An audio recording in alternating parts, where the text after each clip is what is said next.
It's a snowy Christmas morning in the kingdom and Essel, a worker at the bawdy house, wakes up her client Gawain with a bucket of cold water. When Gawain realizes he overslept, he rushes out of the building because he needs to get ready for the big Christmas banquet his uncle the king will be throwing later.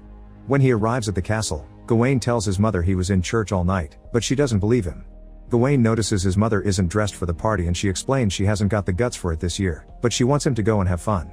As soon as Gawain leaves, his mother meets with her maids and she blindfolds her eyes to begin a special ritual during which she writes a letter with a green seal on it.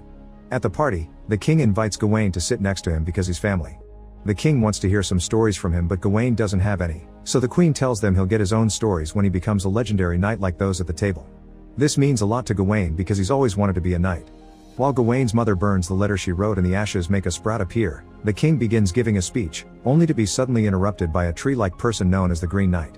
The knight presents a letter with a green seal, and when the queen breaks that seal, she becomes possessed by the Green Knight and begins reading the letter with his voice. The Green Knight wants to play a Christmas game in which one of the king's warriors tries to land a blow against him. If that man succeeds, he'll win the Green Knight's axe, but he also must go to the Green Chapel a year from now to allow the Green Knight to return the same blow. When the queen finishes reading the letter, it lights itself on fire, and the queen falls down with dizziness. The king's too old to accept the challenge and he invites any of his knights to do it. Gawain comes forward ready to prove himself. He doesn't have a sword though, so the king gives him his own, reminding Gawain that it's just a game. Gawain is ready to fight, but the Green Knight shocks him by putting down his axe on the floor, which causes moss to appear on the stones. Then the Green Knight kneels and offers his neck, so Gawain lowers his sword, causing the knight to lose his head. Gawain thinks it's all over, but as soon as he turns around, the Green Knight rises and picks up his head, which reminds Gawain he must come to see him in a year. Then the Green Knight leaves, and after a moment of awkward silence, everyone celebrates Gawain's victory. Gawain returns the sword to the king and puts the axe away while his mother falls to her knees, tired but pleased with herself. Almost a year later, the story of Gawain's victory is told to the kids through a puppet show, and they show the ending of the second meeting as rather tragic for their hero. Essel teases Gawain for becoming a legend in town and Gawain hates it, but he still accepts to pose for a very bright portrait. In the evening when Gawain goes to the local tavern, the drunkards talk of the Green Knight's story, but they also mention a rumor about Gawain's mother being a witch, so Gawain beats him up for his insolence. When he returns home, he's surprised to see the king is there with his mother. The king reminds Gawain that Christmas is around the corner, and when Gawain reminds him he said it was a game, the king points out it's still incomplete. Gawain doesn't believe the Green Knight will be waiting for him, but the king gently caresses Gawain's face and tells him to go anyway. When the first snow falls, preparations for Gawain's trip begin. The queen and king take a shield to the church to be blessed, the axe is retrieved from its box, and Gawain's mother makes a special green girdle with a rune hidden inside. Essel doesn't want Gawain to leave, but Gawain explains he gave his word. When Gawain is about to leave, his mother gives him the girdle and asks him to wear it all the time because it'll protect him from any harm. Gawain travels alone and only stops to camp at night, and to feel less lonely, he grabs the bell Essel gifted him and thinks about their last chat. Essel had admitted to having feelings for him and asked him to make her his lady, but Gawain disappointed her by not giving her an answer. The next day, Gawain reaches a crossroads intersection and chooses a path by instinct. He begins to cross the woods and notices a fox running nearby. There's also a body against a tree. Moments later, Gawain ends up on an abandoned battlefield. There he finds a young scavenger who explains he's looking for his brother's bodies. When Gawain mentions the Green Chapel, the boy gives directions and asks for a reward, so Gawain tosses a coin at him. Gawain stops by the stream to let his horse rest, then takes the path through the forest that the scavenger mentioned, but after a few steps in, he ends up cornered by two thieves. They grab him and hold him down to present him to the scavenger, who reveals leading him here was a plan to rob him. The boy teases Gawain with his knife and takes the girdle before the other two thieves tie him up, leaving him on the ground while they go through his things. The scavenger breaks the shield, and when he finds the axe, he's so impressed that he takes it away on the horse as his companions follow him, leaving the other things behind. A few moments after the thieves are gone, a skeleton appears on Gawain's spot, but this is actually a vision he's having of his own death. Refusing to die in such a pathetic way, Gawain drags his body through the ground like a worm and reaches for his sword, which he uses to cut off the ropes but also accidentally hurts him in the process. Once he gets back his things, Gawain runs through the forest and gets lost. By the time night falls, he finds a lake, and he's shocked to see an abandoned house near the water. Gawain enters the building and finds it empty, so he decides to sleep comfortably on the bed. Moments later, he's woken up by Winifred, who wants to know why he's taken her bed. Gawain apologizes and explains he's a traveler that lost his way, causing Winifred to mention she's lost something too. She creeps Gawain out when she begins to move because she floats instead of walking, making Gawain assume she's some kind of spirit. When they make it outside, Winifred explains that a lord came to her house and tried to take advantage of her, but because she resisted, he killed her, and now her head is at the bottom of the lake. Winifred would like Gawain to retrieve her head, and when he wonders what he'd get as a reward, Winifred expresses confusion at the request. Gawain decides to do the right thing and jumps into the lake, where he begins hearing voices calling for him. Suddenly the water turns red and Gawain finds the skull, so he quickly takes it before going back to the surface. Winifred is gone, but the fox is there again, only to leave after it confirms Gawain is fine. With the skull in hand, Gawain returns to the bedroom and finds Winifred's skeleton on the bed, which causes the skull to become her actual head. Gawain drops it in shock and hears Winifred tell him that the Green Knight is someone he knows before picking it up again, causing it to turn back into a skull. Then Gawain reunites the skull with its body on the bed, and at that moment the sun raises, revealing the Green Knight's axe waiting for him in the room. Gawain continues his journey on foot carrying the weight of the axe. The fox seems to be following him, and when Gawain stops at a cave to rest, the fox tries to enter it. At first Gawain tries to scare it away, but since the fox insists, Gawain lets him share the cave with him. The next morning, the two of them begin traveling side by side. After a few hours of walking, they reach the top of a hill and Gawain trips, causing him to roll down to the bottom and almost lose Essel's bell. Later, Gawain is so hungry that he eats the first mushrooms he finds, but they make him throw up and hallucinate that his hand is covered by moss. Suddenly Gawain hears some thunder rumbling in the distance, and when looks up, he sees a creepy person staring at him from afar. The next day, Gawain and the fox keep on walking until the ground starts to shake, and that's how they find a group of giants emerging from behind the hills. Gawain immediately runs to them and asks to ride on their shoulders, but when one of the giants tries to pick him up, the fox growls at them to keep them away. The giants respond by letting out a high-pitched noise and moving on, so Gawain and fox take the opposite road. Hours later, Gawain is so tired that he falls to the ground, not sure he can continue. Fortunately the fox finds a castle nearby, which inspires Gawain to stand up and run to the doors to ask for help because he passes out. The next morning Gawain wakes up on a beautiful bed while someone touches his forehead. At first he thinks it's his mother, but after blinking he discovers it's the lord of the castle.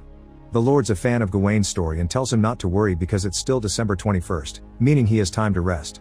Then the lord takes Gawain to have breakfast and introduces him to his mother, who has the eyes blindfolded, and his lady, who shocks Gawain because she looks just like Essel. Gawain kisses her hand and turns down her invitation to stay a few days because he has to arrive at the chapel soon.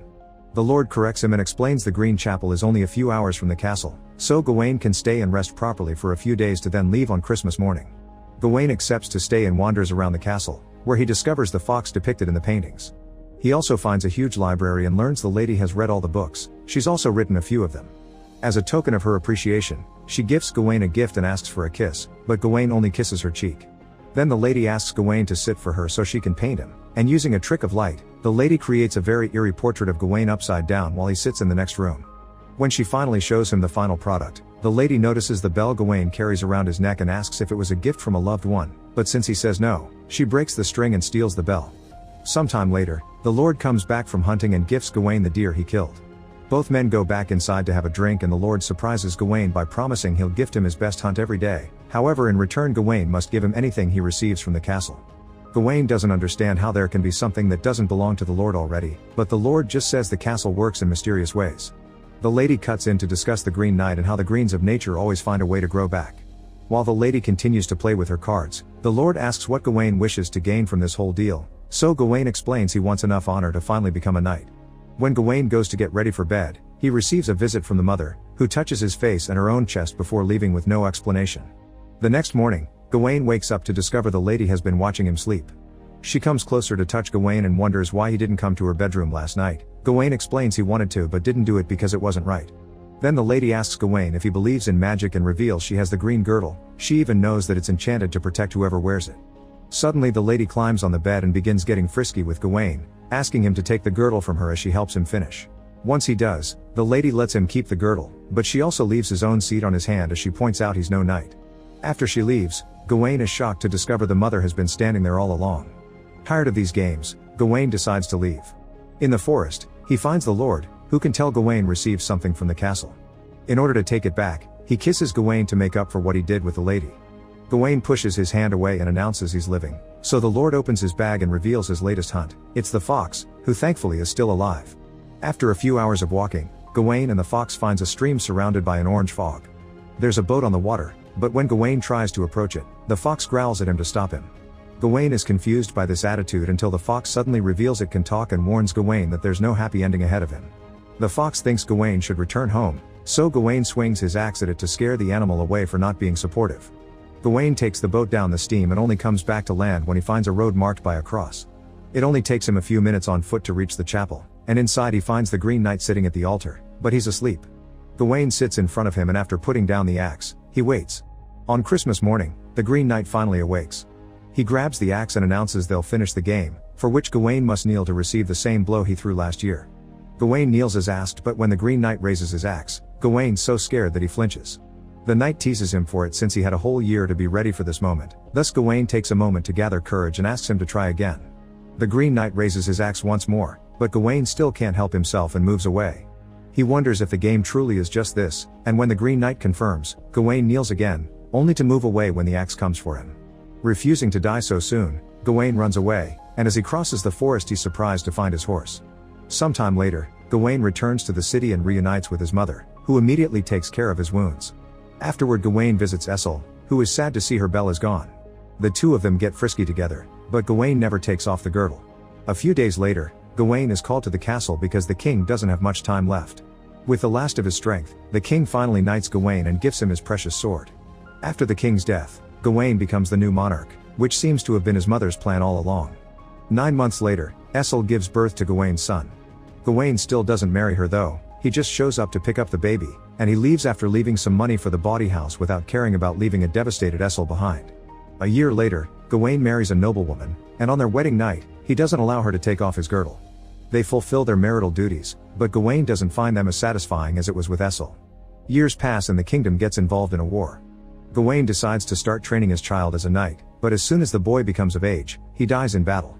The consequences of this war change the citizens' opinions of Gawain and he becomes a hated leader that gets stones thrown at. Essel hates him even more now because her son is dead, but at least the queen gives birth to a new heir.